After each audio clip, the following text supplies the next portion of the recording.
টাকা পয়সা থাকলে বলতে হতো না বন্ধু, বুঝতে পারলি? একটু দেখ না। আসলে বন্ধু তোর কথা আমি বুঝতে পারছি, তোর পরিস্থিতি কিরকম, কিন্তু কি করব বল, এখন আমার কাছে তো টাকা পয়সা নাই।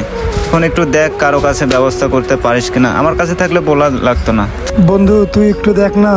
বন্ধু বিষয়টা ওইটা না, ঘটনা হচ্ছে আমার কাছে তো কোনো টাকা পয়সা নাই। তো একটা উপায় করা যায়, ফোনটা নে, তুই ফোনটা নিয়ে তুই মনে হয় কিছু টাকা পাবে বিক্রি করে, তোর মায়ের অপারেশনটা তুই দেখ। সম্ভব না বন্ধু। আর সমস্যা নাই, তুই তোর যদি কিছু হয় তুই আমাকে জানাস, আমি চেষ্টা করি। আর আগে খালাম্মা, ও ফোনটা কোনো ব্যাপার না, আগে খালাম্মার ট্রিটমেন্টটা কর। তুই আমার অনেক বড় উপকার করলি বন্ধু, তোর ঋণ আমি কোনোদিন শোধ করতে পারবো না। এটা তো মানুষ মানুষের জন্য করে না। বন্ধু কোনো সমস্যা নাই, আগে মা তারপরে ফোন। খালাম্মার অবস্থাটা আমাকে জানাস।